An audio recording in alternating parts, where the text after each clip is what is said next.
Le temps. Il ne se voit pas. Il s'écoule, discret comme un souffle.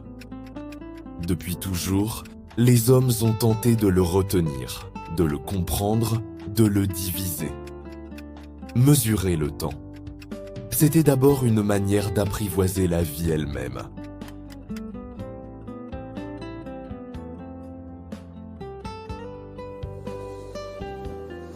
Il y a plus de 4000 ans, avant les chiffres et les aiguilles, il y avait la lumière. Vers 1500 avant notre ère, les prêtres d'Égypte dressaient des obélisques, leur ombre marquait les heures du jour. Dans les temples grecs, des cadrans solaires gravèrent le passage du soleil sur la pierre. Le temps n'était pas une donnée, c'était un rituel.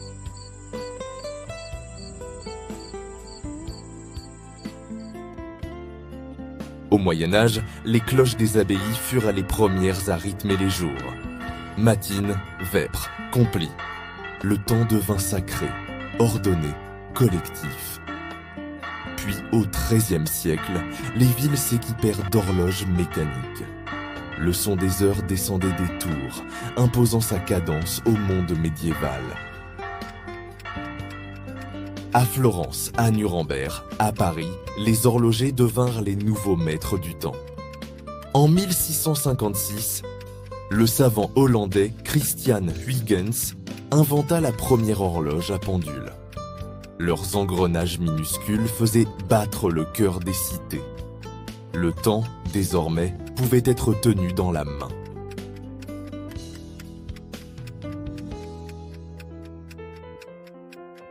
Au XVIIIe siècle, les marins cherchaient à mesurer la longitude en mer. Pour cela, il fallait une montre d'une précision inédite. En 1759, l'horloger anglais John Harrison inventa le chronomètre marin et le monde devint mesurable. Le temps, enfin, devint universel.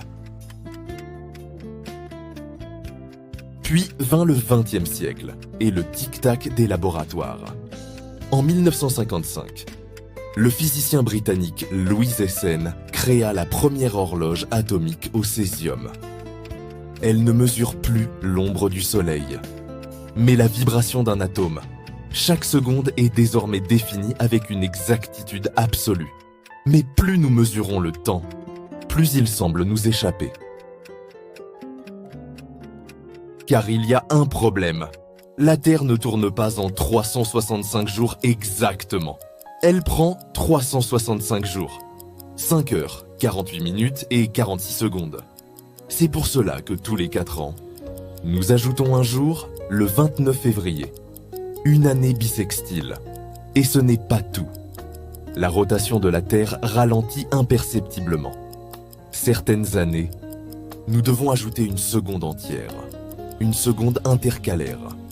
La dernière fois, c'était le 31 décembre 2016. Un aveu silencieux que nos horloges, aussi précises soient-elles, ne pourront jamais capturer parfaitement le temps de la planète. Et puis, en 1905, Albert Einstein prouva quelque chose d'encore plus troublant. Le temps n'est pas le même partout. Plus on va vite, plus le temps ralentit. Les astronautes de la Station spatiale internationale vieillissent une fraction de seconde moins vite que nous. Le temps lui-même est relatif. Peut-être que le temps n'a jamais voulu être mesuré. Peut-être qu'il voulait simplement être vécu. Et si nos horloges ne faisaient qu'une chose, nous rappeler à chaque battement que tout passe.